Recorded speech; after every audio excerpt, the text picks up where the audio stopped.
주님께 찬양함이 기쁨됩니다. 함께 찬양하시겠습니다.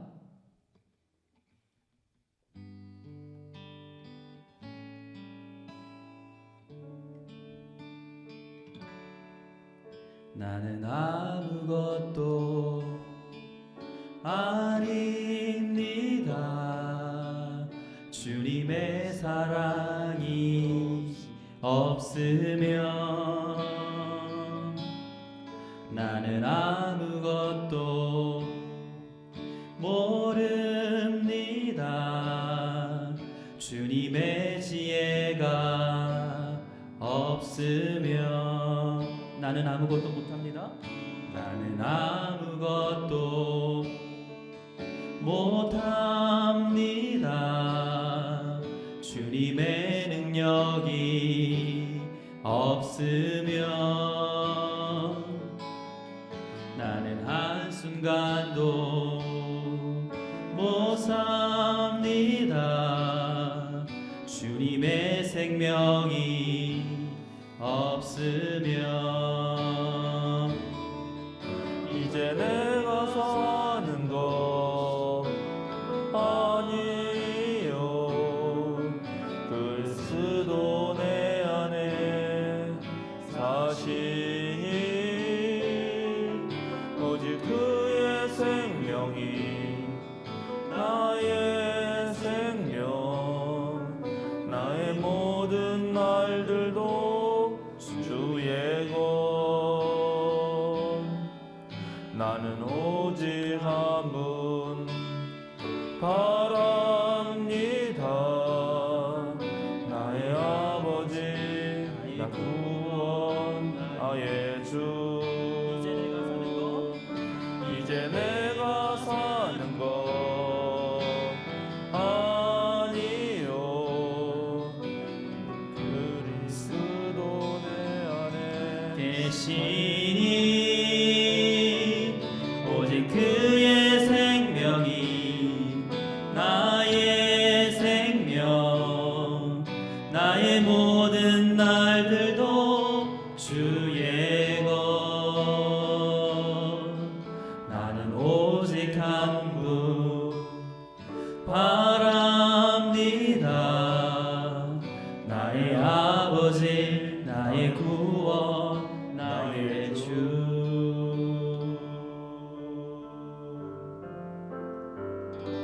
나 지치고 내 영혼 연약할 때 근심 속에 내 마음 무거워 주 오셔서 함께 하실 때까지 나 잠잠히 주님을 기다려.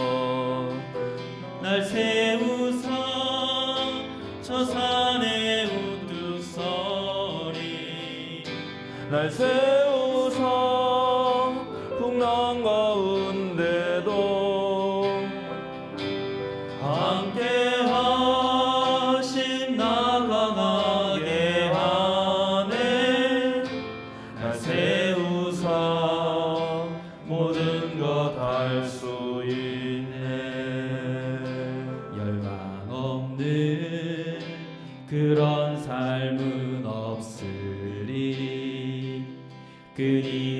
끊임없이 고동치는 가슴 주 오셔서 경의로 날 채우고 영원한 삶 나에게 주시네. 날 세우사 저 산에 우뚝 서리. 날 세우사 풍랑 가운데도 함께 하심 나 강하게 하네. 날 세우사 모든 것 알 수 있네.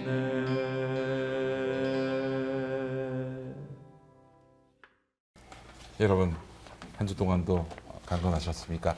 자, 수요 사경회 오늘도 수요일에 여러분을 찾아뵙습니다.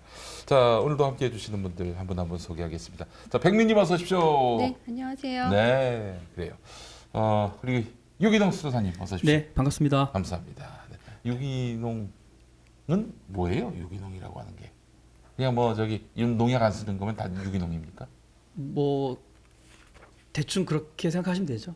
더 길게 갈 수 있는데 네. 아무것도 이제 하지 않았다고 보시면 되죠. 아, 그래요. 약이라든지 뭐든지 비료 같은 거 치지 않은 그냥 자연적으로 그냥 키운. 그 유기농 수도사님이 그래서 태어날 때부터 지금까지 약을 하나도 안 하시고 약에 쩔어 삽니다. 그래요. 예, 반어법이었군요. 예. 무기농 수도사인데 실상은. 네. 네. 알겠습니다. 네. 우리 한문덕 목사님 나오셨습니다. 네, 여러분 반갑습니다. 네, 우리 생명사랑교회 한문덕 목사님. 목사님 그 지난 주간에 이제 네. 우리 빤스 전광훈 씨가 하나님 까불면 죽는다 이런 말을 했는데 그거 어떻게 보셨어요? 신성모독이죠. 신성모독. 그러니까 사람이 교만하면은 네. 갈 때까지 가는데 그렇죠. 갈 때까지 가는 거를 리얼하게 보여주는 사람 중에 하나다. 이렇게 느낍니다. 아니 근데 그 추종자들은 또 그런 말을 합니다. 아이가 사랑하는 아빠한테 어리광을 부린 것이다. 우리 사회에는 아이가 필요한 게 아니고 네. 성숙한 어른이 필요해요. 그렇죠. 그렇죠. 아니, 우리 전광훈 씨를 그 아이로 볼 사람이 몇이나 있겠어요. 그러니까요. 네, 그렇습니다. 그두 분은 어떻게 보셨습니까?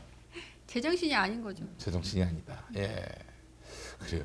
우리 저 유기농 수도사님. 그냥 욕을 한 바가지 해주고 싶은데 그냥 참을 수밖에 없죠. 네, 그렇습니다. 아니 뭐 사실은 정말 막말이라고 하는 것이 종교인의 막말이라고 하는 것이 뭐 전에도 많은 사례들이 있었지만은 하나님을 상대로 한 이런 막말은 저는 지금까지 본 적이 없었던 것 같아요. 예, 정말 자기가 거의 하나님과 어깨를 나란히 하고 있다 이런 인식 속에 갇혀 있는 것이 아닌가. 실제로도 그날 그 자리에서 대한민국은 앞으로 전광훈을 중심으로 돌아가게 돼 있다 이런 말을 맞아요. 했단 말이죠. 예. 예, 그러니까 뭐 교만의 극치 결국 어떻게 되는지를 보여주네요.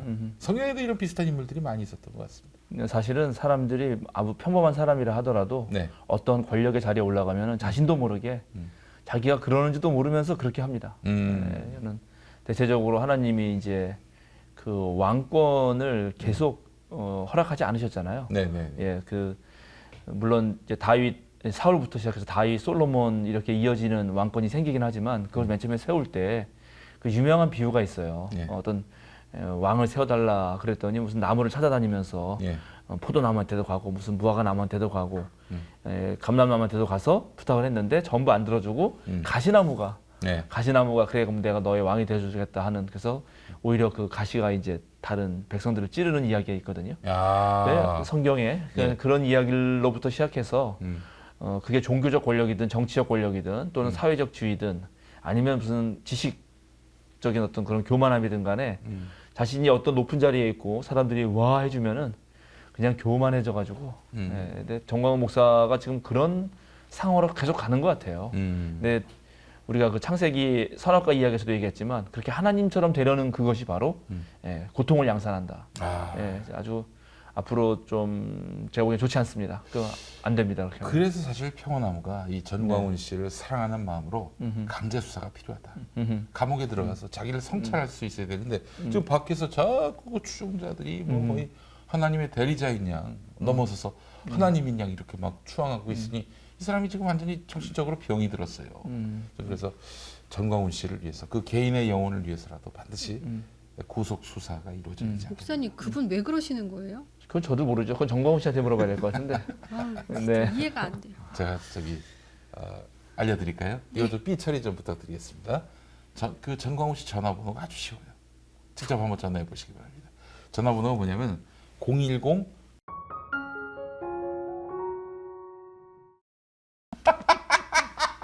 이거 완전 이단에 그렇습니다. 예, 그래요.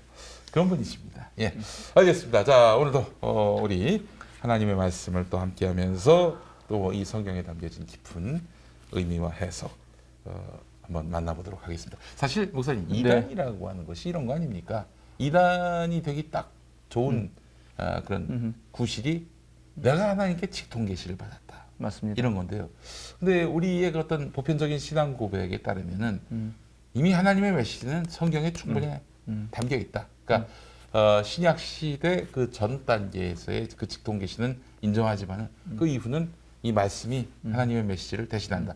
이거 아닙니까? 그렇죠. 계시에 대해서는 칼바르트라고 하는 신학자가 참 잘 말씀하셨는데 네네. 예, 칼바르트라는 신학자가 쓰여진 말씀, 또 살아계신 말씀, 선포된 말씀 이라고 해서 예수 그리스도, 살아계신 말씀으로서의 예수 그리스도, 그 다음에 쓰여진 말씀으로서의 성경, 그리고 그 예수님의 뜻과 성경 말씀을 잘 해석해서 녹여낸 정말 성령의 영감을 받아서 하는 설교가 이제 세 가지가 되게 중요한 말씀이라고 하는데요.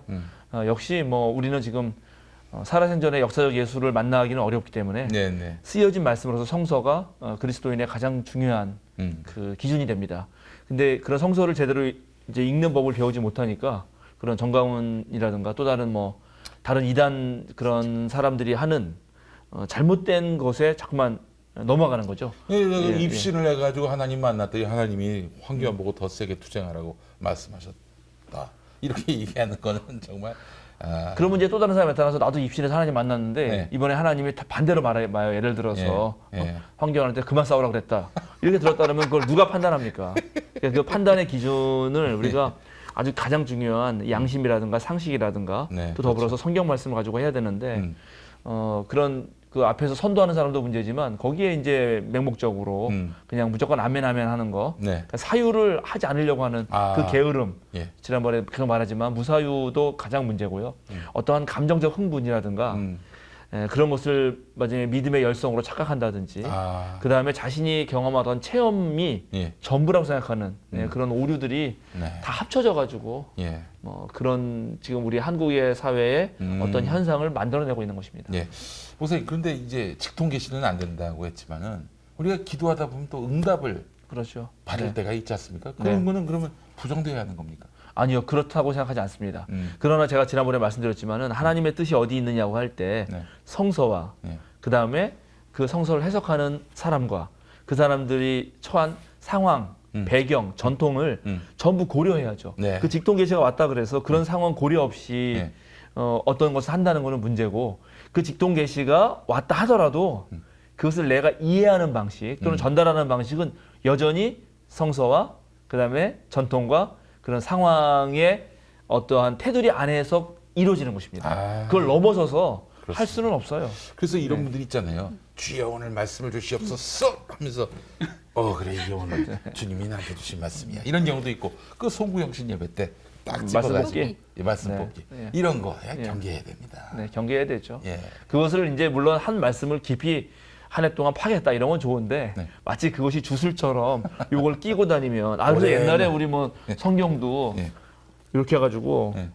이렇게 다녔잖아요. 예. 이렇게 다녀야지만 이게 되게 네. 이게 뭐 이렇게 놓으면 이제 큰일 나는 것처럼. 이거 던진다. 예, 그러면 근데 그런 게 중요한 게 아니고 예. 성경에 대한 주술성을 부과해서 성경을 우상처럼 모시는 게 중요한 게 아니고 예. 그 기영도라는 사람이 아주 되게 훌륭한 시인 중에 한 분이 있는데 그분이 우리 동네 목사님이라는 책을 썼어요. 네. 입속의 검은잎이라는 시에 우리 동네 목사님이라는 제목의 시가 있어요. 네. 근데 그 시에 보면은 그 목사님이 하는 말씀 중에 여러분이 이제 성경의 밑줄을 그었으면 여러분 삶의 밑줄을 그으라고 하는 구절이 있습니다. 그러니까 성경을 우리가 잘 읽었다는 게 뭐예요?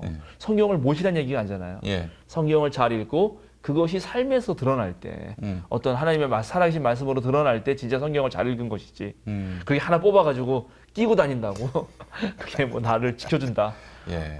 그런 건 아니죠. 예. 그러니까 그렇습니다. 왜 거기 지금 정광은 청와대 앞에서 집회를 하시는 분 중에 뭐 통성기도도 한다고 하고 뭐 방언도 한다고 하잖아요. 근데 제가 이제 궁금한 건 그 방언은 성령의 은사 중에 하나잖아요. 네.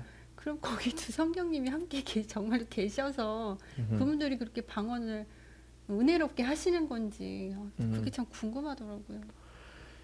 그래서 방언도 조금 사실은 구별해야 될 것 같아요. 그 방언의 내용이 도대체 뭔지를 한번 자세히 우리가 나중에 물어봐서 그건 사실 자기만 하는 언어잖아요. 만약에 그것을 진짜 방언을 한다면은 그리고 바울 사도는 교회 질서를 위해서 방언보다는 예언을 하라. 예언은 교회의 덕을 세우는 말들이거든요.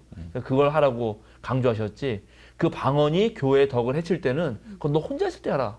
그렇게 얘기하셨어요. 이미. 네. 이미 오늘 문제가 아니고 바울 사도가 고린도 교회에 보내는 편지에서 그랬기 때문에 이미 옛날부터 그런 문제가 있었던 거예요. 그러니까 방언한다고 하면서 어떤 개인적인 체험을 교회 공동체에 덕이 안 되는 방식으로 표현했을 때 교회 지도자였던 바울은 그걸 금지했다. 그러니까 그 내용이 도대체 뭔지를 물어봐서 덕이 되면 방언 계속해라. 덕이 안 되면 너 혼자나 하든지 아니면 말하라 하는 게 좋을 것 같아요. 네, 예. 그렇기 때문에 우리가 하나님의 말씀을 겸손히 저희가 이 말씀을 저희가 깊이 헤아리겠습니다. 저희에게 영감과 은혜를 주옵소서. 네. 이런 마음으로 성경을 읽는 것이 필요하다. 예, 그렇습니다. 그래서 고대 전통의 또 우리 기독교 전통에서는 성경 읽기 전에 성령의 조명기도. 지금 방금 우리 용민님이 하신 그거예요. 이 말씀으로 읽을 텐데 우리 이해를 최선을 다해서 이해하겠지만 더불어서 주님께서 지혜를 주셔서 네. 이 말씀이 내 삶에 녹아날 수 있도록 도와주십시오라고 하는 기도를 드리고 성경을 읽죠. 예. 훌륭한 전통입니다. 네. 자, 어떻게 성경 들어가 볼까요? 예, 네, 예, 이제 예. 우리 계속 창세기 하고 있는데 창세기는 인류의 어떤 다양한 상황들을 설명하려는 첫 시도였기 때문에 아주 중요합니다. 그래서 창세기를 안 할 수 없었고 우리가 다음 주 정도까지 아마 하게 되거나 아니면 뭐 오늘 끝날 수도 있을 것 같고 하는 거 봐서 네. 그러나 이제 역시 그리스도교는 예수가 그리스도다라는 종교니까 그 다음부터는 예수님 이야기를 좀 중점적으로 하겠습니다. 네. 계속 이어지는 대로 오늘은 이제 노아의 홍수를 한번 보지 않을 수 없을 것 같아요. 네, 네, 네. 그래서 창세기 6장 네. 우리 1절부터 8절까지를 함께 읽어보고 네. 노아 얘기를 좀 계속 해보죠. 네. 세 번역으로 제가 봉독하겠습니다. 예. 창세기 6장 1절부터입니다. 사람들이 땅 위에 늘어나기 시작하더니 그들에게서 딸들이 태어났다. 하나님의 아들들이 사람의 딸들의 아름다움을 보고 저마다 자기들의 마음에 드는 여자를 아내로 삼았다. 주님께서 말씀하셨다. 생명을 주는 나의 영이 사람 속에 영원히 머물지는 않을 것이다. 사람은 살과 피를 지닌 육체요 그들의 날은 120년이다. 그 무렵에 그 후에도 얼마 동안 땅 위에는 네피림이라고 하는 거인족이 있었다. 그들은 하나님의 아들들과 사람의 딸들 사이에서 태어난 자식들이었다. 그들은 옛날에 있던 용사들로서 유명한 사람들이었다.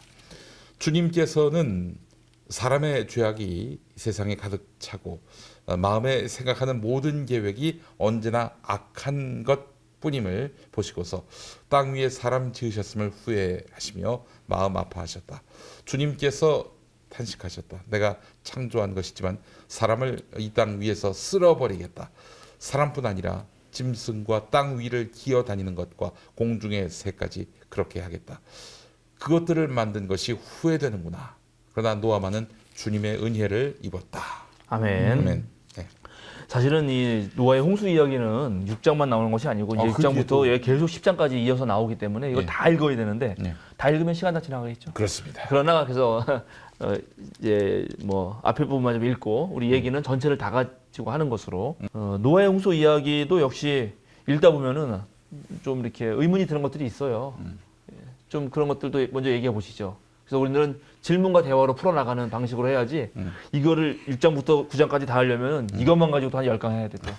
그렇게 할 수는 없어서 예. 우리 많은 교인들이 많은 또 그리스도인들이 좀 궁금해하시고 그리고 미처 생각 못했던 것들 네. 좀 다시 한번 깨우치는 시간으로 가기 위해서 질문과 대답을 많이 하면서 하면 좋겠습니다. 역시 질문하면 백미님이신데 아, 그렇습니다. 예, 백미님 또 뭐 예. 궁금한 거 없으세요?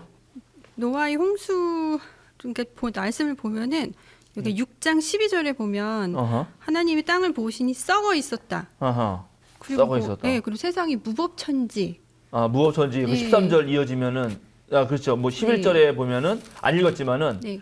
하나님이 보시니 세상이 11절에 썩었고 무법천지가 되어 있었다. 예. 또 12절도 보면 하나님이 땅을 보시니 썩어 있었다. 네. 살과 피를 지니고 땅 위에 사는 모든 사람들의 삶이 속속들이 썩어 있었다. 네. 하나님이 노아에게 말씀하셨다. 땅은 사람들 때문에 무법천지가 되었고 그 끝날이 이르렀으니 내가 반드시 사람과 땅을 함께 멸하겠다라고 되어 있죠. 네. 그러니까 이제 제일 먼저 던진 질문이 좋아요. 왜 홍수가 일어났냐 하는 거예요. 왜 하나님이 이 세상을 정말 이렇게 쓸어버리느냐. 이 원인이 뭐냐. 예, 이렇게 하는 거죠. 그런데 정말 하나님이 그 세상을 확 쓸어버리는 그런 정말 무서운 분인가요?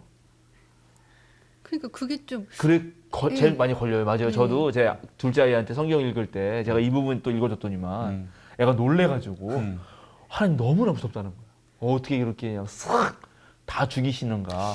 아 저도 이제 주일학교 교사할 때 말이죠. 학생이 물어봤어요. 여름 성경학교 때. 어우 하나님 무서운 분이다. 쓸어버린다.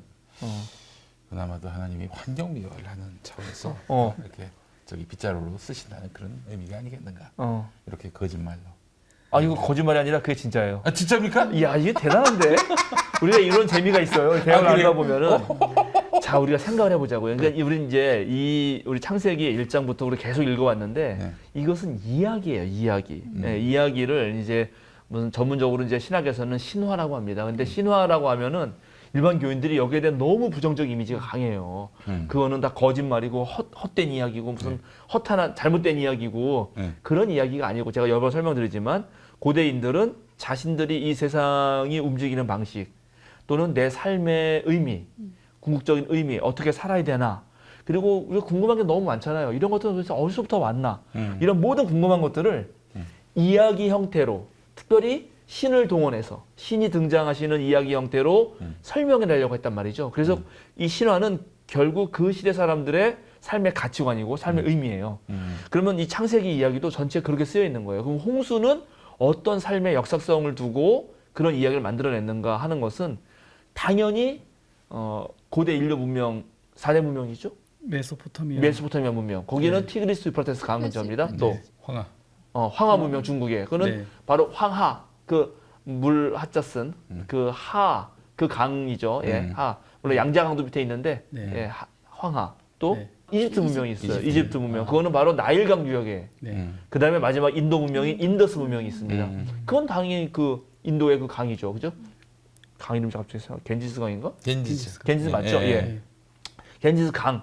그러니까 인류의 가장 오래된 고대 문명은 전부 강 근처에 있습니다. 그러네요. 그러면 그 고대 문명에서 그 지금 4개 문명만 말했지만 거기뿐만이겠어요. 무슨 아메리카, 우리 말 안 하는 오세아니아, 뭐 인간이 살던 모든 지역의 사람들은 전부 강 근처에 살아요. 당연히 그러네요. 물을 먹어야 되니까. 그리고 거기서 홍수가 일어나죠. 범람하고. 그리고 홍수 일어나면 그것은 무척 무섭습니다. 그런 경험이 인류에게 공동적으로 있어요. 그래서 홍수 이야기는 창세기에만 있는 게 아니에요.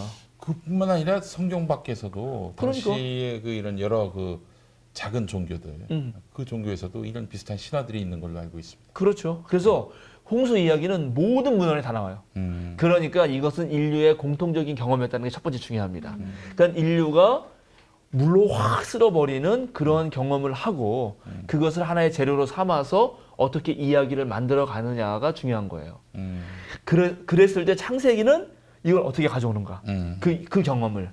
그래서 그 경험의 하나가 바로 청소하시는 하나님이에요. 청소하시는 하나님. 자, 우리가 만약에 저도 이거 아이폰 선전하면 안 되는데 그래도 뭐 하여튼 어때요? 아이폰인데 아이폰 처음 받았을 때 정말 좋았어요. 그리고 딱 오면은 이제 귀중한 물건이니까 저기 무슨 박스에 담겨오잖아요. 그거 탁 열면 깨끗하잖아요. 그래서 그거 이제 깨끗한 거 보존하려고 이제 뭐 겉에 씌우는 것도 씌우고 뭐 저것도 붙이고 하잖아요. 근데 그게 만약에 더러졌다고 생각해 보세요, 여러분. 여러분이 정말 아끼는 게 있는데 뭐 보물 같은 게 있는데 그게 새까맣게 때가 탔어요. 그럼 어떤 마음이 자연스럽게 들죠? 이거 닦아야겠다. 닦아야겠다. 깨끗하게 씻고 싶다는 마음이 누구나 들어요. 예. 고대인들에게도 그런 마음이 든 것이고요. 예. 그런데 하나님이 맨 처음에 만들 그 하신 말씀이 뭐예요? 너무나 좋았다. 너무나 예쁘다. 너무나 아름답다. 굿, 선이다. 정말 최고다. 이렇게 했는데 그게 어떻게 됐어요? 누구 때문에? 사람들 때문에 더럽혀졌다고요.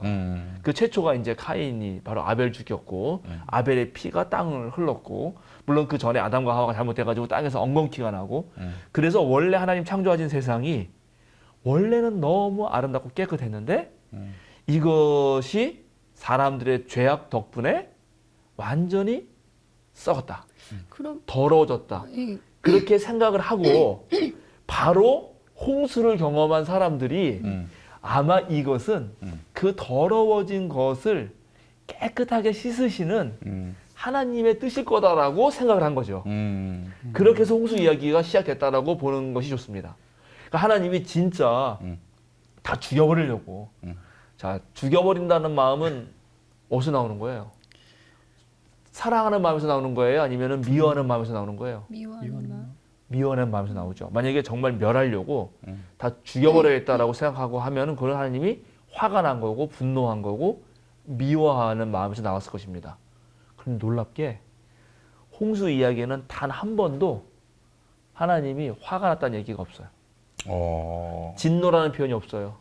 명사나 동사나 그런 말들이 많이 성경에 있는데 한 6개가 뭐 10개가 된다 그래요. 저는 뭐 구약 성서를 제가 전공한 건 아니라서 모르지만 근데 그런 단어가 단 한 번도 등장하지 않습니다.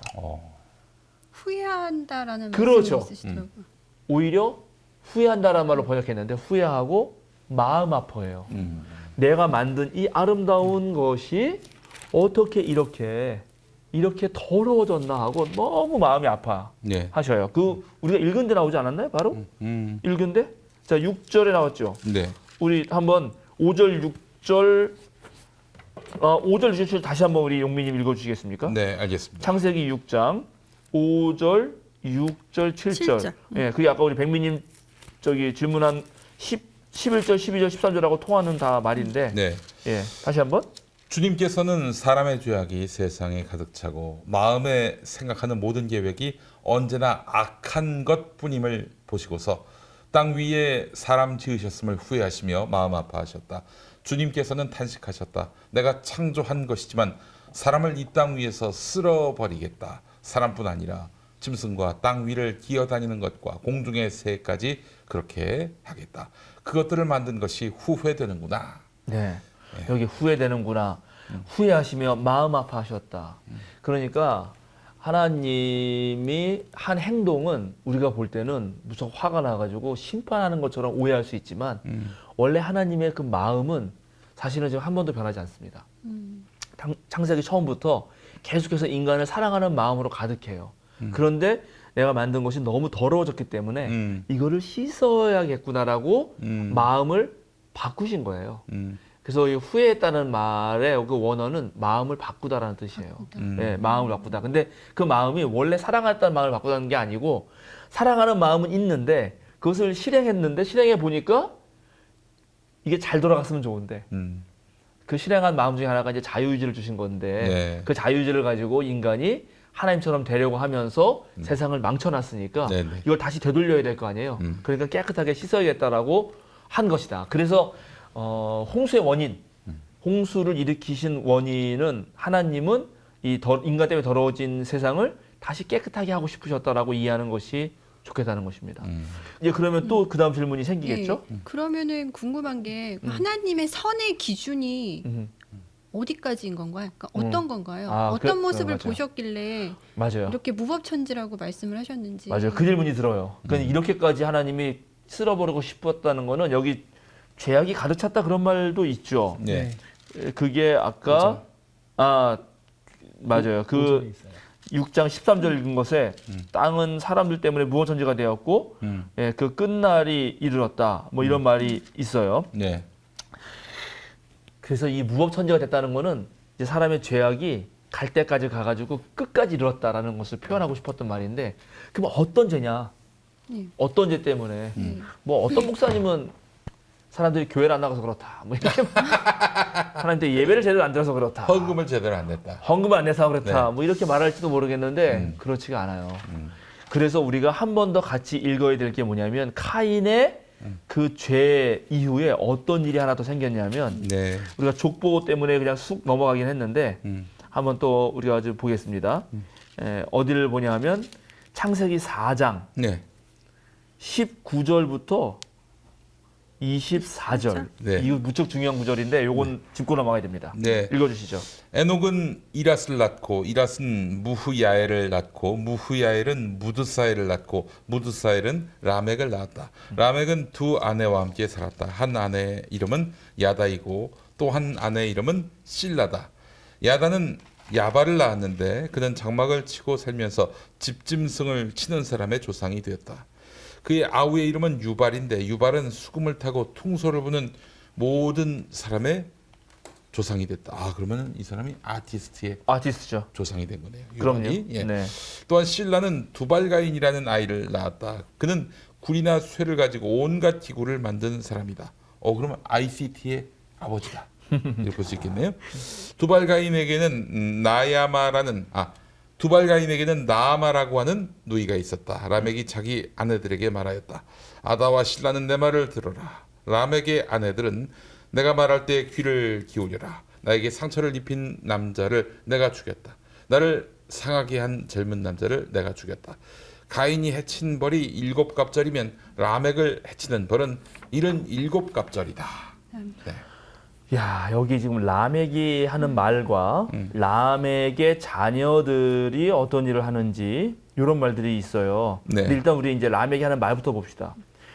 일단 라멕은 아내가 몇 명이죠? 2명. 2명. 2명이에요. 네. 이것도 문제죠. 일보다 예, 예, 지금 여기 아이고. 이 양반은 1부 2처입니다. 1부 아니, 2처. 네. 1부 2처인데 네. 더 할 것 같은데요? 여기 나타나 1부 2처입니다. 분명히 2명이에요. 여기에는 그리고 그 위에 뭐가 안 나와 있으니까 1부 2처입니다.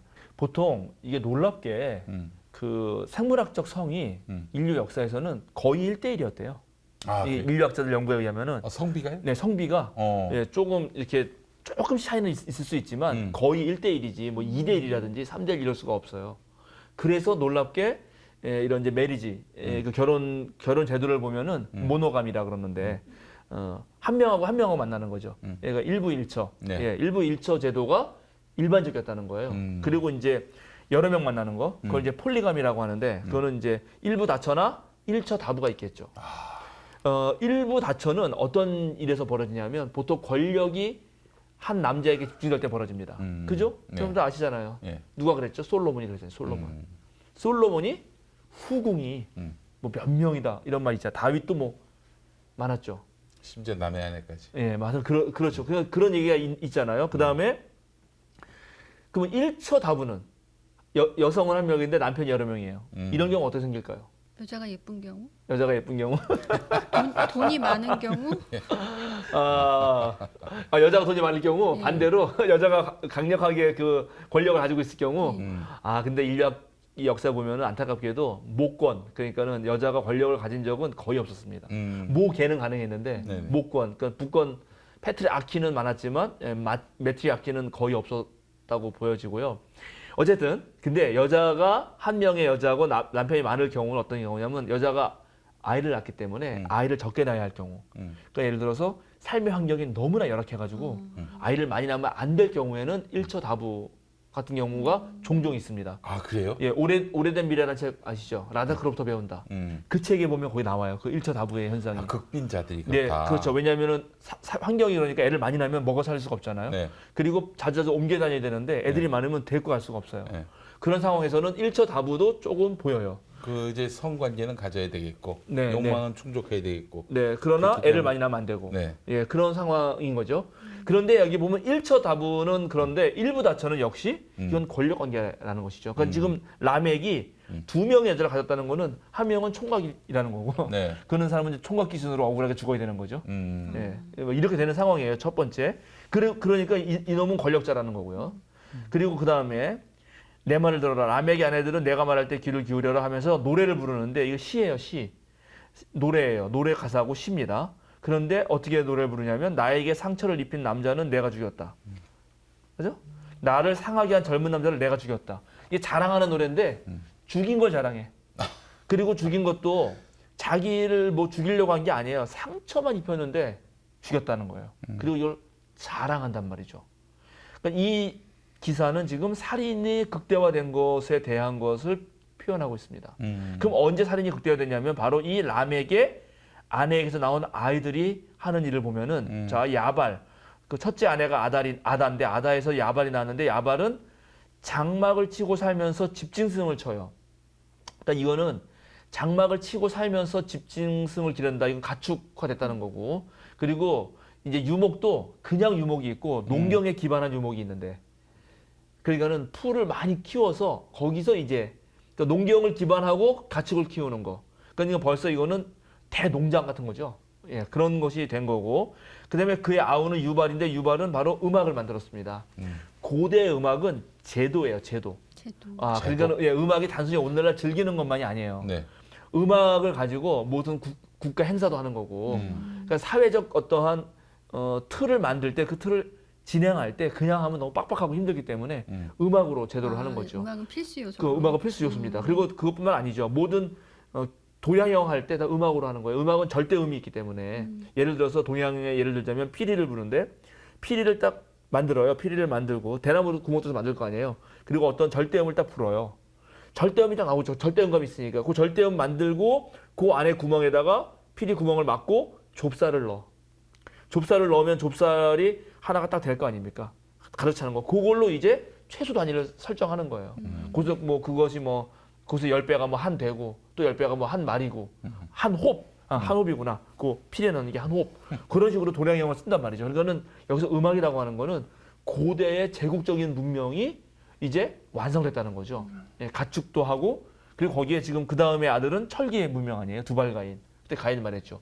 그러니까 이거는 이미 문명이 최고로 발전한 시대를 상징하고 있고 그 발전한 시대에 어떤 일이 벌어졌냐면 그 권력자는 일부 이처, 일부 다처를 하고 있고 네. 그리고 자기를 상하게 하는 놈을 마음대로 죽일 수 있는 권력을 가지고 있다는 것을 증명합니다.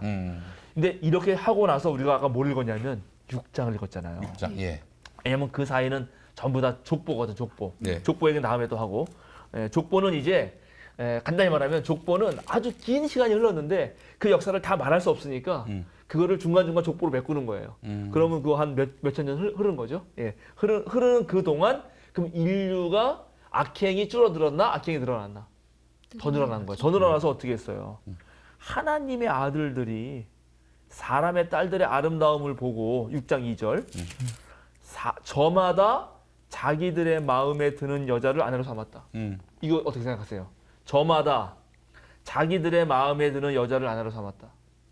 폭력적이었을 것 같아요. 그죠? 이거 완전히 여러 명, 성폭행. 예, 여러 명 마음에 드는 여자마다 자기 걸로 삼았다라는 말처럼 들리지 않아요? 예. 그리고 하나님의 아들들이 이게 문제인데 이 하나님의 아들들에 대한 해석은 여러 가지가 있습니다. 물론 일단은 다신교 전통에서는 아까 그 최고신 있잖아요. 지난번에 말한 마르둑. 네. 마르둑 최고신이 있고 그 하위신들 이런 놈들이 하나님의 아들들이라고 불릴 수도 있고요. 그러나 유대교는 유일신이니까는 그거 말이 안 돼요.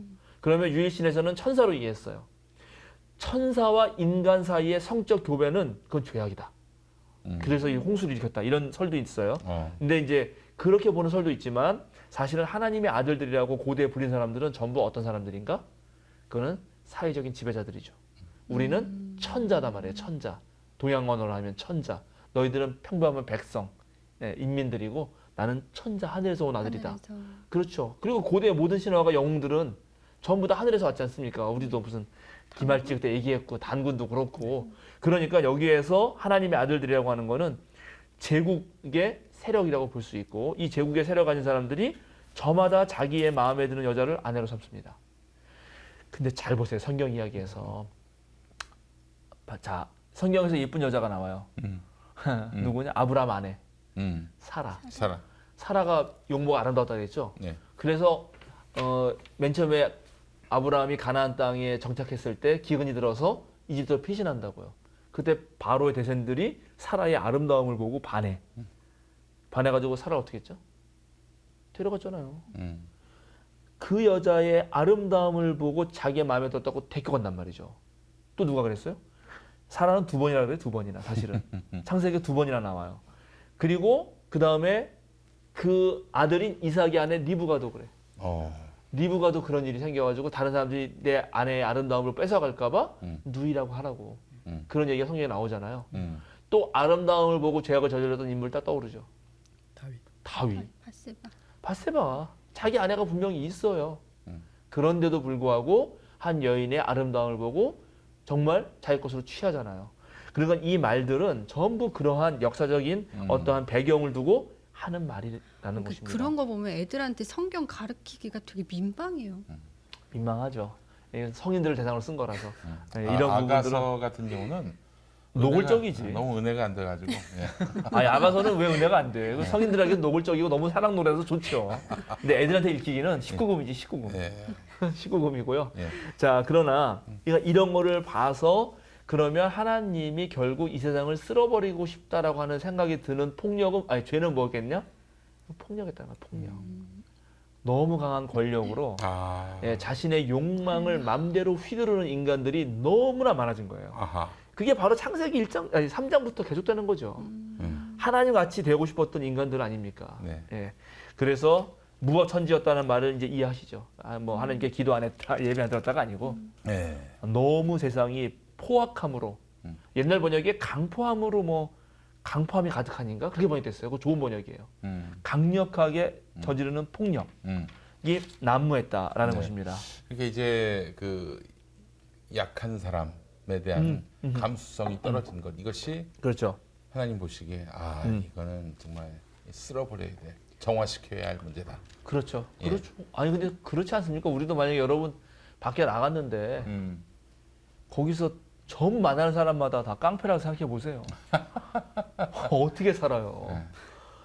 아니 못 살잖아요. 네. 그런 세상은 살기가 어렵죠. 우리나라가 왜 좋은 나라냐면 치안이 참 잘 돼 있지 않습니까? 네. 누구도 그렇게 만나서 없고 뭐 그 옛날에 제 향림교회 다닐 때 거기 권사님이 우리 박진영 씨 어머니이신데. 아 진짜요? 네네. 오. 그 박진영 씨가 뭐 뉴욕 이런 데 가서 많이 활동하고 그러잖아요. 예. 그런데 가면 차를 함부로 못 둔대요. 어. 차 두고 만약 여기 동전 몇 개라도 있으면은 그냥 그 창문 부시고 그래요? 고구라도 들고 간 사람들이 그렇게 많다는 아, 거예요. 그래요? 예, 제가 그런 어. 얘기를 들었을 때, 네. 야 우리나라 정말 좋은 나라다 이런 예. 생각 많이 했는데.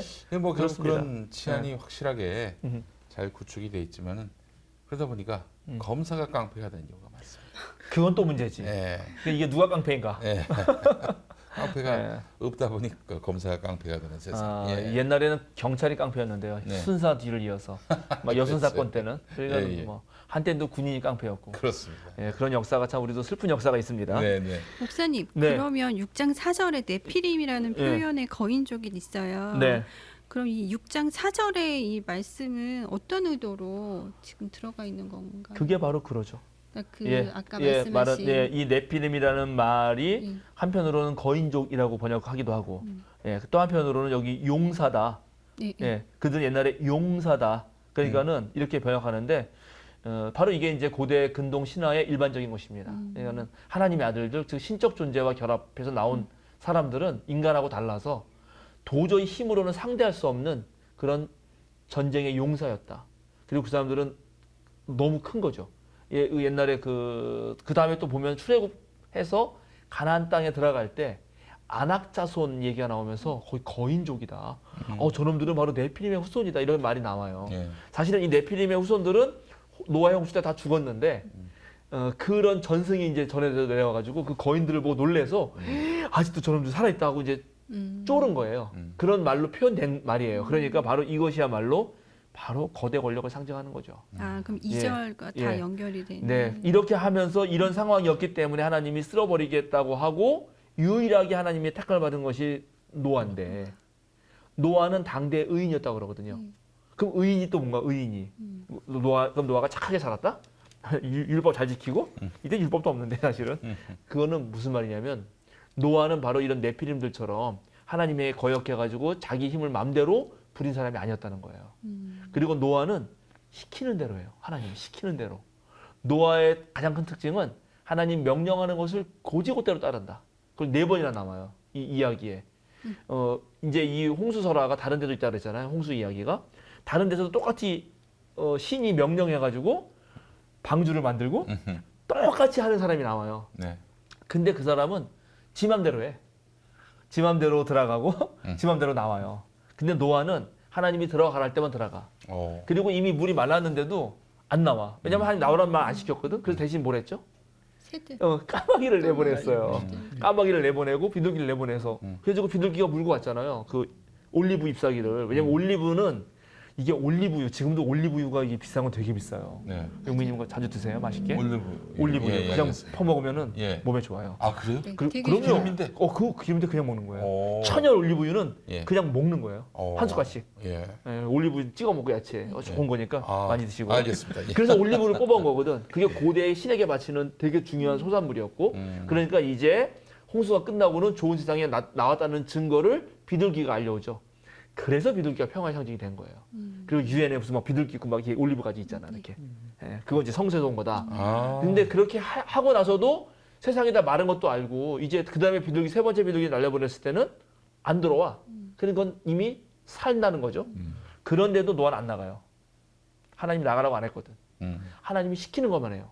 그러니까 이 창세기 이야기에서 알 수 있는 거는 정말 하나님 말씀에 순종해서 네. 그렇게 하는 사람과 하나님 말씀에 거역해서 폭력을 행사하는 자의 비교가 있습니다. 아. 그러면 네. 그 6장 9절에 예. 노아는 하나님과 동행하는 사람이었다. 그렇죠. 이제 그게 지금 이제 그렇게 말씀해 주신 거고요. 그렇죠. 또 하나 제가 궁금했던 게 네. 그 5장에 네. 그 아담의 자손에 대한 그 족보. 족보가 나오는데 네. 거기에 이제 22절에 음. 에녹이 나와요. 네. 에녹도 하나님과 동행한 네. 사람이라고 표현이 돼 있거든요. 네. 그러면 그 다른 에녹도 마찬가지로 그러면 음흠. 그렇게 하나님 말씀에 충실한 충실했던 사람. 네, 그렇죠. 그렇게 이해하는 거예요. 네, 그래서 이 사람이 사라졌죠. 네. 죽은지 안 죽은지 몰라요. 요거 애매해, 조금 그러니까 애매해. 승천했다고 예, 하잖아요. 그래서 왜냐면 여기 그냥 하나님하고 그냥 사라져가지고 죽었다는 말이 안 나오기 때문에 네. 정말 승천한 거라는 전설이 생겼죠. 생겼고 네. 정말 에녹서라는 성경도 있습니다. 예, 우리 정경에 들어오지 않았지만 그래서 에녹과 엘리야가 유일하게 하나님 죽음 안 보고 승천하는데 사실은 이 창세기가 참조했던 그런 그 에노마 엘리시의 이 족보도 나오고요. 족보의 7번째 사람이 승천해요. 그러니까 여기도 똑같이 7번째 사람이거든요. 나중에 세보세요 한번. 그러면 이 사람도 그래서 승천하는데 승천한 이유를 달아야잖아요. 그러니까 당연히 하나님과 동행한 사람으로 그릴 수밖에 없었죠. 근데 노아도 또한 하나님과 동행한 사람이고 그래서 그런 사람들이 의인이다. 이런 얘기를 하고 싶은 겁니다. 에녹의 아들이 무두셀라. 네. 무두셀라. 그 예전에 그 개그 중에 김수완모. 거기 이어주는 그거 다 외워요? 저 다 외우는데. 천갑자 동방사. 치치카포 살살 샀다. 예. 머리머리 세프리카. 월요일 세브니까 거기 무두셀라가 나옵니다. 무슨 나오죠. 무두셀라가 나옵니다. 가장 오래 산 사람들을 예, 예. 쫙 다 읊은 거예요. 그때. 예. 전국에 예, 그렇습니다. 그 900년 넘게 산. 969살 정확하게. 근데 목사님 정말 그렇게 인간의 수명이 900살까지 간 적이 있었습니까? 아 이거 저 지난번에 살짝 제가 얘기했는데 네. 또 물어보시네. 좋아요. 이거 얘기합시다. 이거 가지고 제가 오늘 얘기하고 싶은 게 또 있는데 이 네. 홍수 얘기만 나오면 예. 인터넷 치잖아요. 예. 그러면 이게 진짜 사실이고 뭐 그 전에는 물이 위에 있어서 그 태양에서부터 유해광선이 안 와가지고 오래 살았는데 물이 맞아, 다 맞아. 쏟아져가지고 그런 그 얘기 이후에 있었어요. 이제 다 일찍 죽은 거다. 그때 유해광선이 들어오니까. 예. 근데 그건 성서가 거부해요. 음. 노아도 그러면 노아가 오래 노아는 살았어. 오래 전에 그지? 노아는 저기 홍수 전에 살다가 음. 이제 홍수 끝났잖아요. 그럼 이제 유해광선이 오잖아. 그럼 바로 죽어야 되거든. 근데 바로 안 죽어요. 노아도 600살에 홍수 맞고 홍수 끝난 다음에 350년인가 더 살아요. 950살까지 사니까. 예. 아니 500살에 아이들을 낳았대요. 500살에 나 500살에. 정력도 네, 대단하시죠. 대단하지. 그러니까 그 말을 안 맞아요. 그랬더니 또 다른 사람은 뭐 유전자가 원래 그 홍수 이전의 유전자하고 홍수 유전자가 다르다 뭐 이렇게 말해요. 근데 그것도 말이 안 맞지. 유전자가 지금 같은 노아의 유전자인데 예. 어떻게 그게 똑같은가? 그리고 또 뭐 유전자는 같은데 그랬더니 또 뭐라냐면 유전자는 같은데 둘이 근친상간 해가지고 뭐 그래서 이게 짧아졌다. 예. 그러면은 아니 맨 처음에 아까 말한 아담과 하와 거기도 다 카인도 다 그런 거 아니에요. 예. 근데 오래 살잖아. 이거는 그런 식으로 성경을 문자 사실조회적으로 말하면서 과학적 근거를 들이밀려고 하는 거는 예. 범주의 오류입니다. 범주의 오류. 범주의 오류. 그럼 국어 시간에 수학 가르치는 거예요. 그건 안 되고 예. 그때 당시에 다른 종교의 문헌들과 비교해 봐야 되는 거예요. 그래가지고 이 족보를 보면 족보가 가장 특이한 것 중에 하나가 펴보면은 거기에 이름 써 있잖아요. 네, 있어요. 근데 이름이만 있지 거기에 나이도 쓰나? 아니요. 나이는 없어요. 음. 근데 이상하게 성경의 족보에는 나이가 있단 말이에요. 음. 몇 살이다, 몇 살까지 살다 죽었다. 이게 희한해. 그래가지고 이 족보에 나이가 있는 족보를 고대 근동문을 뒤져봤더니 수메르의 왕명록에 있어요. 수메르 왕들의 기록에는 나이가 나와. 나이라기보다는 사실은 통치 기간이죠. 그러니까 이 왕의 나이가 나오는데 그게 통치 기간이에요. 네. 근데 그 사람들의 나이는 얼마냐면 기본적으로 많이 넘어. 18,000년. 어떤 사람은 3만 년 살아. 3만 년. 야. 3만 년 살고 뭐 만 년 넘으면 기본이에요. 기본. 만년 동안 집권. 예. 그러니까는 최소한 만 년은 살아야 되는 만 년은 거 살아야 아닙니까? 되는 거죠. 예. 이거는 뭐 18,000년 사는 거고 3만 년 사는 거예요. 성경은 유일하게 전부 다 아무리 오래 살았다고 봤지만 1000년이 안 남아요. 무두셀라가 제일 많이 살아요. 예, 무드사 딜란이 사는데 1000년이 안 넘잖아요. 예. 그러니까 아무리 이 사람들이 어떠한 그 종족의 지배자고 그 종족이 오래 살았다 하더라도 그것은 1000년이 넘지 않는다는 얘기는 역시 지난번에 말했지만 이건 유대인들의 해석인데 너는 선악을 알게 하는 나무의 열매를 먹는 그날에 죽으리라. 예, 시편 90편에 하나님에게 하루는 1000년과 같고 그러니까는 그날에 다 죽은 거고 역시 너는 아무리 왕이라 하더라도 또는 어떤 종족의 족장이고 지배자라 하더라도 여전히 너는 인간임을 기억하라 하는 장치입니다. 그러니까 정말 무슨 뭐 과학적으로 그때는 유해 광선이 없어서 네. 구해서 살았다는 게 아니고 그러나 그 뒤에 여기 오늘 또 아까 나오죠. 이제 인간 앞으로 120년밖에 못 산다. 네. 예, 이런 말들은 하나님이 더 이상 함께하지 않는다. 이고 그 폭력이 있는 곳에는 하나님 더 이상 함께하지 않는다는 얘기고 이거를 진짜 그럼 사람의 수명이 120년이라고 봐야 되는 거냐? 아니면 요 얘기를 하고 나서 정말 무슨 이제 홍수 같은 게 나가지고 이제 인간이 멸망한 그 때를 말한 거냐? 뭐 이런 논의가 있을 수 있어요. 예. 그리고 또 정말 인간이 육체로만 있다면은 그 육체의 한계는 역시 120년이다. 예, 이렇게 말할 수도 있고. 그런데 또 다시 다른 그 에누멜리시 그쪽에 나오는 홍수설을 봤더니 거기도 재밌게 홍수가 지난 다음에는 아까 18,000년 이런 게 사라져.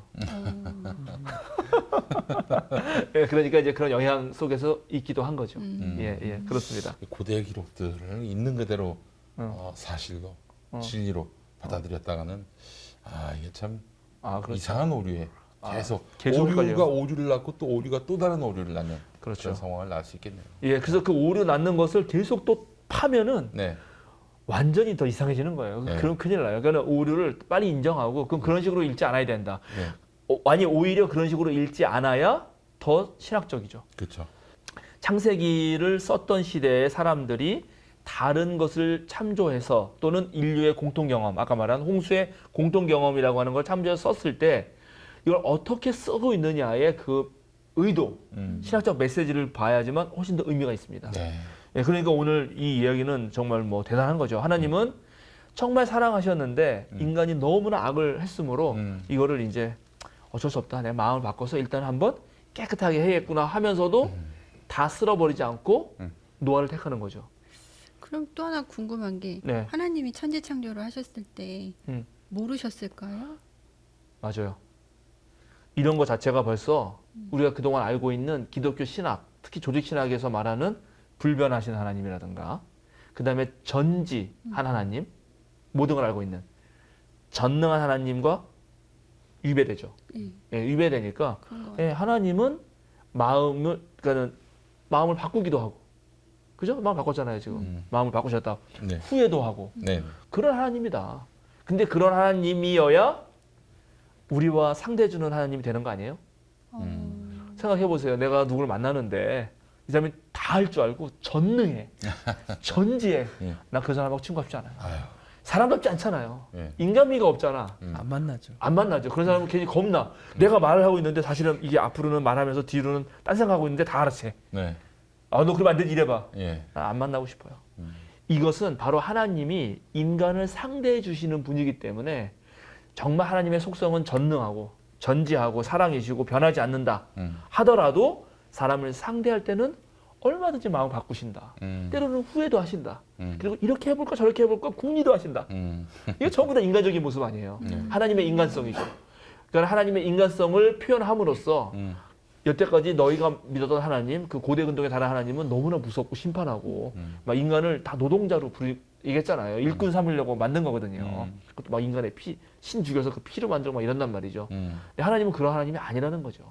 우리가 믿는 하나님은 그렇게 무지막지한 하나님이 아니고 우리를 상대해 주시면서 때로는 이걸 기대했으나 상대방이 배반했을 때 그럼 이렇게 해볼까? 마음도 바꾸신다 하는 거예요. 그래가지고 이제 그럼 정리하자. 너랑 나랑 정리하자. 정리했지만 또 정리를 끝까지 못해. 노아를 또 택하셔가지고 노아랑 이제 언약을 맺으셔요. 그 언약 맺는 그 유명한 이야기가 바로 무지개 이야기가 등장하는 것입니다. 네. 네. 내가 너희와 함께 하겠다라는 그런 취지의 무지개 자, 아닙니까? 무지개 옷을 살짝 우리 봅시다. 여기는 예. 또 보고 넘어가는 게 좋아요. 성경을 읽어줘야지. 예. 창세기 9장입니다. 9장. 예. 홍수가 끝났어요. 홍수가 이제 예. 끝났어요. 예. 네, 이따 홍수 얘기 뭐 더 할 것이면 또 하더라도 자 9장 1절부터 좀 읽어보세요 쭉. 네, 하나님이 노아와 그 아들들에게 복을 주시며 말씀하셨다. 생육하고 번성하여 땅에 충만하라. 땅에 사는 모든 짐승과 공중에 나는 모든 새와 땅 위를 기어다니는 모든 것과 바다에 사는 모든 물고기가 너희를 두려워하며 너희를 무서워할 것이다. 내가 이것들을 다 너희 손에 맡긴다. 살아 움직이는 모든 것이 너희의 먹거리가 될 것이다. 내가 전에 푸른 채소를 너희에게 먹거리로 준 것 같이 내가 이것들도 다 너희에게 준다. 그러나 고기를 먹을 때에 피가 있는 채로 먹지는 말아라. 피에는 생명이 있다. 생명이 있는 피를 흘리게 하는 자는 내가 반드시 보복하겠다. 그것이 짐승이면 어떤 짐승이든지 그것에게도 보복하겠다. 사람이 같은 사람의 피를 흘리게 하면 그에게도 보복하겠다. 사람은 하나님의 형상대로 지음을 받았으니 누구든지 사람을 죽인 자는 죽임을 당할 것이다. 너희는 생육하고 번성하며 땅에 편만하여 거기에서 번성하여라. 예. 일단 거기까지만 읽읍시다. 네. 이거 일단 첫 번째 이제 이 처음으로 하나님이 사람하고 이제 언약을 맺어요. 이게 언약 신학이라고 신학에서 무척 중요한 신학인데 어쨌든 사람하고 언약을 맺으면서 아담과 하와에게 했던 똑같은 축복문을 하죠. 생육하고 번성하여 땅에 충만하여라. 그 다음에는 원래 다스리고 지배하여라, 정복하여라. 옛날 번역으로는 네. 우리 저희 새 번역으로는 지배하여라입니다. 근데 그게 안 나오고 야, 이 땅에 사는 모든 짐승과 새와 기어다니는 모든 것과 물고기가 너희를 두려워한다. 이 폭력의 상황이 이미 벌어진 거죠. 이래서 하나님이 없앤 거 아니에요. 다, 예. 다 없앤 거고. 지배하라는 말을 네. 그걸 이제 아니 그러니까 다 어쨌든 쓸어 버렸는데 네. 쓸어 버리면서 안 거죠. 지배하라는 말을 했더니만 네. 이렇게 돼 버렸으니까 그 말을 이제 지배하라는 말을 더 못 하는 거죠. 사실은 오늘 아니건데 그 바로 앞에 보면은 노아가 이제 제사를 지냈는데 제사를 지낼 때 제사를 지내고 나니까 하나님이 기분이 좋으셨어요. 그리고 이런 말씀하셨죠. 이건 내가 읽을게요. 8장 31절. 주님께서 그 향기를 맡으시고서 마음속으로 다짐하셨다. 다시는 사람이 악하다고 하여서 땅을 저주하지 않겠다. 사람은 어릴 때부터 그 마음의 생각이 악하기 마련이다. 다시는 이번에 한 것 같이 모든 생물을 없애지는 않겠다. 하나님이 이번 일을 겪고 야, 이게 사람이 원래부터 악하네. 이걸 한 거예요. 그러니까 이게 근원악, 제가 지난번 말은 너무 뿌리 깊은 악, 원죄 얘기할 때 얘기했죠. 네. 그런 것에 물들었다는 생각을 하시고 이제 그럼 어떻게 내가 대해야 되지? 하면서 다시 축복문을 내리는데 지배하라는 말을 하면 안 되겠구나. 그럼 이게 악이 발동하겠구나.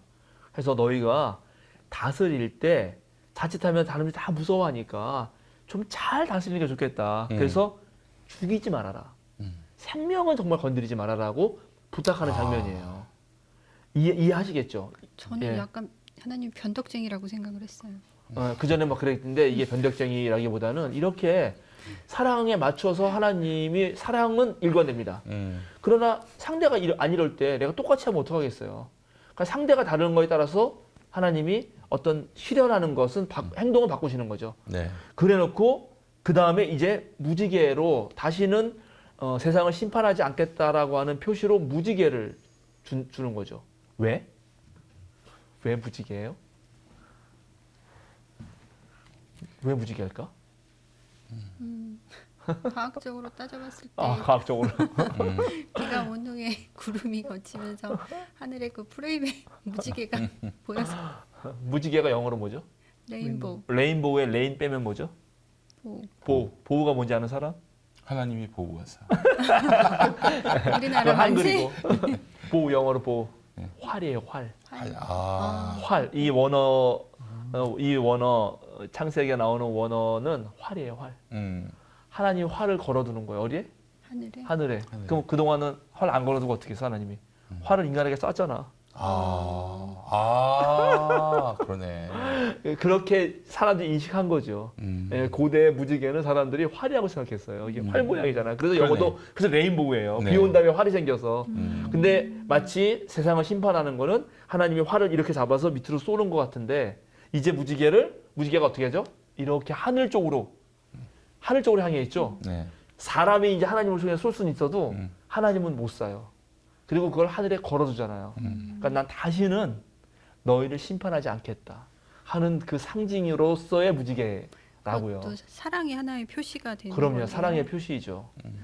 그러니 네. 이 하나님의 마음을 이제 이 홍수 이야기에서 우리가 느낄 수 있지 않겠습니까? 네. 계속해서 하나님은 계속 반복되고 있습니다. 지금 자 아담이 죄를 졌을 때도 죽이지 않아요. 가죽옷을 입히고 카인이 죄를 졌을 때도 여전히 그래도 살려주려고 해요. 이제 인류를 물론 깨끗하게 청소했지만 그건 땅이 너무 물들었기 때문에 그것을 청소했지만 다시 이제 노아를 택하셔서 어떻게든 살려고 해 두십니다. 어떻게든 살리려고 해 주시고 여기에 이제 뭐 고기를 뭐 준다 맘대로 먹으라 그래서 뭐 홍수 이전엔 채식주의자였다 사람들이 이런 얘기가 있어요. 근데 그건 아닙니다. 예, 그거는 그 얘기가 아니고 그 노아의 방주에 들어갈 때 정결한 짐승은 7쌍을 가지고 가고 부정한 짐승은 한 쌍이에요. 한 쌍. 우리 성경에 2쌍이라고 되어 있는데 예, 그거는 이제 거기 우리 각주가 있어요. 각주 보시면은 히브리 성경에는 한 쌍인데 이게 셉타진트하고 사마리아 오경하고 불가타에는 2쌍으로 되어 있어요. 그래서 그걸 따랐어요. 근데 히브리어는 한 쌍으로 되어 있어요. 한 쌍. 그러니까 한 쌍을 다 넣은 거는 다 한 쌍씩 넣은 거는 종족의 번식을 위해서예요. 그러면 7쌍을 넣은 이유는 한 쌍만 필요한데 나머지 6쌍은 뭐에 필요하죠? 제사를 위해서? 제사와 식용을 위해서 필요해요. 식용을 위해서 필요한 거예요. 그런데 부정한 음식 못 먹잖아요. 노아의 방주 안에서는. 노아의 방주는 이 유대 기독교 전통에서는 다 교회입니다. 신성한 장소고 구원한 사람들끼리만의 모임이에요. 그래서 그 안에서는 정결한 음식을 먹어야 되죠. 그러니까 정한 음식만 먹는 거예요. 근데 목사님 네. 그럼 여기서 궁금한 게 네. 근데 그 당시에 그러면은 정결함과 그 부정함의 구별이 있었나요? 아, 그렇죠. 그거는 당연히 없었겠죠. 네. 이건 율법 이유잖아요. 네. 바로 이 본문도 그래서 율법이 생긴 다음에 썼다라는 걸 알 수 있는 본문이죠. 그렇게. 그렇지. 예, 율법도 예, 안 예. 정해줬는데 하나님이 율법 내려주지도 않았는데. 어쨌든 그 동물들은 하나님이 알아서 보내주셨으니까. 그렇죠. 그런데 이제 그러니까 이게 벌써 부정하다 정하다는 걸 아는 거는 율법 훨씬 지난 다음에 사람들이 아는 거니까 이 성경은 그 이후에 사람이 썼다는 걸 벌써 알죠. 그리고 오늘도 읽지 않았는데 여기 뒤에 보면 이제 카인과 아벨 이야기에서 아벨 죽고 하나님이 또 아들을 줘요. 예. 셋. 그 셋이 애를 낳는데 그게 에노스인데 에노스도 사람이라는 뜻이에요. 그때부터 사람들이 여호와의 이름을 부르더라 이렇게 나와요. 네, 네. 나왔어요. 근데 여호와의 이름을 알려준 거는 이때가 또 아니거든. 예. 뒤에 보면 뒤에 또 다시 알려줘. 예. 그러니까 이런 게 다 모순이에요. 그런데 어쨌든 그거는 이제 핵심 주제는 아니니까 그런 식으로 성경이 훨씬 뒤에 쓰였다는 걸 증거입니다. 네. 그래서 정결한 음식은 그때 먹어요. 그런데 이제 밖에 나오면은 이제 모든 인류에게 주는 축복 말씀이란 말이에요. 네. 그러니까 꼭 그 유대교 종교 내에 있는 사람에게만 주는 게 아니니까 이제 너희는 부정한 동물이든 정한 동물이든 다 먹을 수 있다라는 말로 이제 채소처럼 너희 채소 여태까지 마음대로 먹을 수 있지 않았니? 그러니까 지금 동물도 다 먹을 수 있다라고 말하는 거는 거기에 있어요. 핵심이 정결한 것과 부정한 건 다 먹을 수 있다는 말에 있지. 그 이전에 육식을 금지한다 이런 말이 아니에요. 그러니까 창세기를 가지고 홍수 이전에 육식을 금지한다는 걸 찾을 수가 없어요. 만약에 금지한다 그러면 허락한 건 뭐냐면 땅의 채소하고 열매를 먹거든요. 열매를 먹는데 하나님이 땅의 채소하고 열매만 만든 게 아니에요. 풀은 우물 돋아나게 했어요. 그러니까 풀도 있어, 풀. 그러면은 풀도 먹었거든요. 그럼 풀도 먹지 말아야 돼, 만약에 그 말대로 하면은. 근데 그래서 그럼 창세기 1장에 그 땅의 채소와 열매를 먹게 한 그 얘기는 왜 했냐면 나중에 선악을 알게 한 나무 열매를 먹는 이야기랑 연결하기 위해서 한 거지. 예. 이것이 육식을 금지한 건 아니다. 그냥 고기 먹어도 된다. 아, 왜냐하면 우리 몸이 이미 고기 먹도록 되어 있습니다. 예, 고기 먹도록 되어 있어요. 그래서 어린아이들 그 육식을 안 하면은 뇌 자라는데 조금 그 영양 부족이 되고 그러니까 네. 고기 먹어야 됩니다. 고기 많이 먹은 사람들 김호중 같이 되는 거죠. 이제 나이 들어서는 안 먹는 게 좋아요. 그 김어준 총수에게 예. 조금 이렇게 건강을 위해서 덜 먹으라고 얘기 전해주세요. 예. 목사님, 네. 그럼 이제 노아가 방주에서 나와서 하나님한테 이제 제를 드리잖아요. 네. 그래서 이제 아벨과 동일하게 네. 양을 잡아서 그렇게 향기로 네. 드려요. 그래서 네. 그 이후부터 계속 그런 네. 방식으로 예배를 드린 걸로 이제 표현이 되는 것 같아요. 네. 그러면은 가인은 이제 그렇게 자기가 이제 농경을 해서 재배하는 걸로 하였으나 하나님은 어쨌든 그렇게 저기 아벨의 제사를 받아들였고 노아도 이렇게 했잖아요. 근데 궁금한 게 그 고대의 어떤 그런 제사의 방식이 동물을 잡아서 이렇게 향기로 그러니까 그 연기로 그렇게 한다고 했잖아요. 네. 그러니까 그런 방식이었던 건가요? 이렇게 그러니까는 근데 이제 물론 여기서는 지금 이 노아는 셋의 후손이에요. 셋의 후손. 예. 그리고 그 이 내러티브, 이 이야기 구조 내에서는 카인은 곡식으로 들었고 아벨은 그 양을 잡아서 드렸어요. 그러니까 그 양 잡은 것을 받아들였으니까 아마 노아도 그렇게 드렸겠죠. 그럼 나중에 율법으로 가면은 율법에는 곡식으로도 드리는 제사가 있어요. 예, 그러니까는 지난번에 말씀드렸지만 이걸 꼭 제물의 종류 무엇을 드리냐만의 문제는 아니다. 지난번에 말한 대로 카인과 그 아벨, 그러니까 카인과 그 제사, 아벨과 그 제사. 그래서 사람도 이야기하기 때문에 여기서는 노아가 당대 의인이고 하나님과 동행하는 자니까 받아들였다라고 이해하면 되고 제사의 방식은 여러 개 있을 수 있습니다. 곡식으로도 재물은 드립니다. 상관없다. 네, 재물 상관없습니다. 예, 문제는 이제 그 재물을 드리는 방식이라든가 또 그때 말한 대로 하나님의 자유, 받지 않고 받을 자유는 하나님에게 있고, 근데 그런 상황이 벌어졌을 때, 즉 성공과 실패의 갈림길에서 나는 어떤 자세를 취해야 될 것인가 하는 문제로 봐야지. 하나님은 10,000원짜리만 받고 1,000원짜리 안 받는다. 네. 그럼 안 되지. 하나님은 하나님 무슨 돈이 필요하겠어요.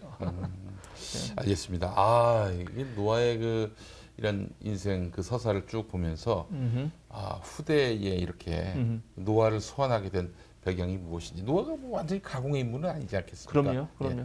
그러면 언제 이 말씀이 쓰여지고 네. 또 어떤 정치적 의도와 배경이 있었는지 그 작성 과정에서요? 예, 이것도 이제 결국 큰 틀에서는 아까 말씀드린 대로 지난번에 말씀드린 대로 2장에서 11장은 큰 틀에서는 다윗과 솔로몬 시대를 그 시대. 잘 나가던 예, 시대. 잘 나간 시대라고 하고 중간중간에 물론 제사장 문서들이 있습니다. 그래서 네. 아까 말한 제사를 드리는 문서는 딱 제사장 문서가 딱 끼어 들어와요.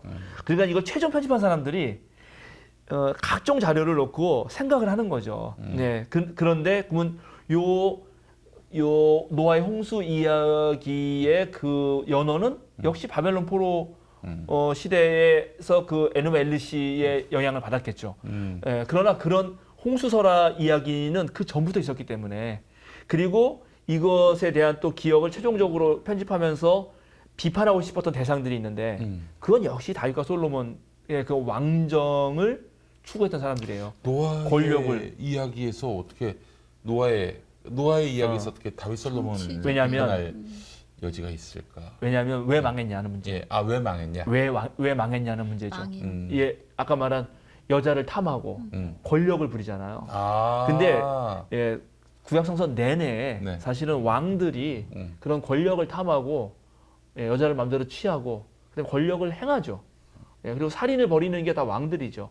그러니까 우리가 이게 놀라운 거는 다윗과 솔로몬 시대에 그 왕실 사가들이 글을 씀에도 불구하고 곳곳에 다윗과 솔로몬을 혼내주는 내용이 들어가 있어요. 그게 살아있다는 게 위대한 거예요. 물론 많지 않아요. 예. 예를 들어서 다윗이 지나가는데 시므이의 아들이라 그래서 막 욕을 하면서 돌 던지면서 이 사울의 족속을 다 죽인 놈아, 이 깡패 같은 놈하고 욕을 한 장면이 있어요. 예. 이런 건 편집돼야 되는데 편집 안 해. 대단한 겁니다. 그런 거. 그다음에 솔로몬 이제 다음에 언제 한번 제가 할 거예요. 솔로몬 지혜 임금이라고 하지만 그 부분 자세히 분석해서 보면은 완전 반대예요. 솔로몬이야말로 가장 폭력적인 임금이다. 지혜롭지 않다라고 말해요. 이거는 제가 언제 할 겁니다. 지금 안 하고.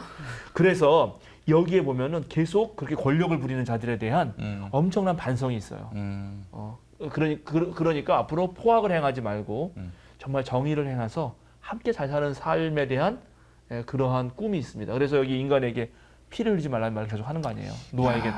참 그러니까 신약이 이 식민 지배하에 놓여 있던 이스라엘 민족들의 이야기라면은 구약도 그럼요. 뭐 왕 중심으로 나와가지고 야 이건 그때 기득권의 그 어떤 그 저자 기득권 세력인 저자가 작성한 것인가 생각해봤는데 이 저간에는 이제 그렇죠. 왕에 대한 비판과 저항에 대한 메시지들이 숨겨져 있었다. 그럼요. 이 유대 기독교 전통에서 가장 강력하게 내려오는 전통은 하나님만이 왕이시답니다.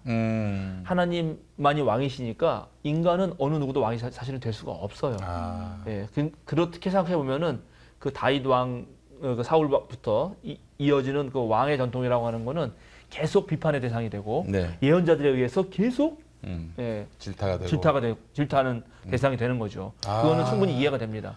이 결국에는 그 성서 자체가 저항서다라고 봐야 되는 거 아니겠습니까? 저항서죠. 예. 예, 제가 초반에 말했지만 강력한 인권 선언, 민중들의 인권 선언입니다.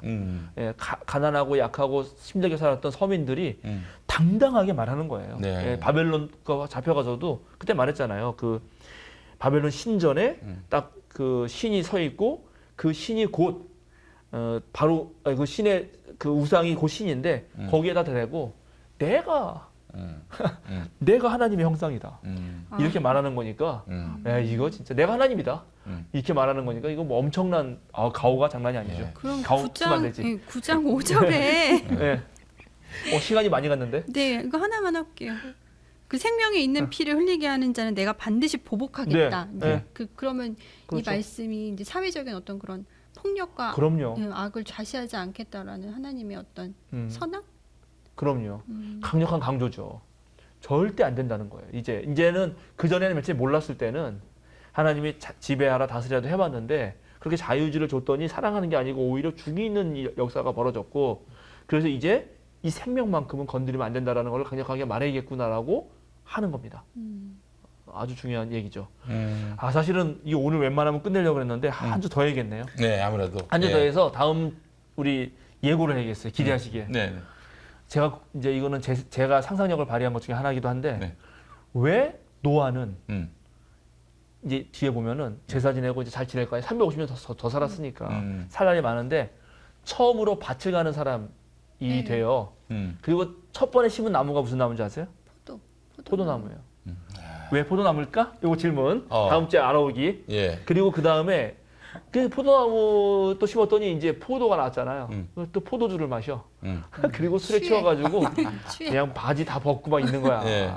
왜 이걸 쓰냔 말이에요. 네. 그리고 그걸 아들들이 뭐 덥다가 또 뭐 누군 저주받고 이런 얘기가 나와요. 그걸 가지고 또 막 교인들이 얼마나 또 흑인들이 무슨 뭐 저주를 받았고 무슨 백인들은 하나님의 축복을 받았고 이런 식으로 써먹었어요. 아이고. 또 차별 언어를 쓴 거야. 예. 그거는 그게 아니다라는 거. 네. 그 얘기도 다음에 하고요. 네. 그다음에 이제 바벨탑 이야기. 이거 안 할 수 없습니다. 이렇게 해서 우리 창세기 원역사 이야기가 딱 그거거든요. 네. 그다음부터는 이제 아브라함, 이삭 그 족장 이야기가 나와요. 족장 이야기는 또 우리 예수님이 하신 다음에 네. 언제 기회 되면 하고 다음 주로 해서 창세기 원역사 이야기를 한번 정리하는 걸로 하겠습니다. 예, 알겠습니다. 네. 자, 오늘 수요 사경에 노아의 세계에 우리가 들어왔고요. 하나님이 인류를 얼마나 사랑하시는지 그리고 그 폭력성을 얼마나 미워하시는지 이런 것들을 또 소상히 살펴보는 시간 가져봤습니다. 자, 우리 목사님 기도해 주시면서 마무리하도록 하겠습니다. 네, 주님, 우리 주님 앞에 다시 한번 우리의 삶을 되돌아보면서 회개합니다. 주님께서는 세상을 참으로 아름답게 만드시고 만드실 때마다 보기에 참 좋았다. 너무 아름답구나 이렇게 말씀하셨지만 우리 인간들은 하나님이 되고 싶은 그 욕망을 참지 못하고 또 하나님이 정해주신 어떤 규정을 넘어서서 이제 폭력에 이르기까지 사람을 죽이는 데 이르기까지 또 이 세상을 망치는 그런 무법천지에 이르기까지 잘못했습니다. 그것을 이제 다시 한번 새롭게 하시려는 하나님의 뜻을 깨닫게 하시고 노아처럼 하나님 말씀에 순종해서 이제 새로운 역사와 또 새 문명을 만들어가게 하여 주시옵소서. 그 문명 속에서는 모두가 함께 잘 사는 공존의 문명이 되게 하시고 또 폭력이 난무하는 그런 세상을 막아내는 그런 저항의 역사가 일어나게 하여 주시옵소서. 주님께 모든 것을 맡겨오며 예수 그리스도의 이름으로 기도드립니다. 아멘.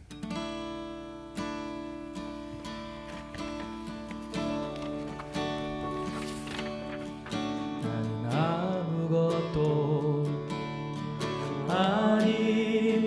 아닙니다. 주님의 사랑이 없으면 나는 아무것도 모릅니다. 주님의 지혜가 없으면 나는 아무것도 못합니다. 나는 아무것도 못합니다. 주님의 능력이 없으면 나는 한순간도 못 삽니다. 주님의 생명이 없으면 이제 내가 사는 것 아니요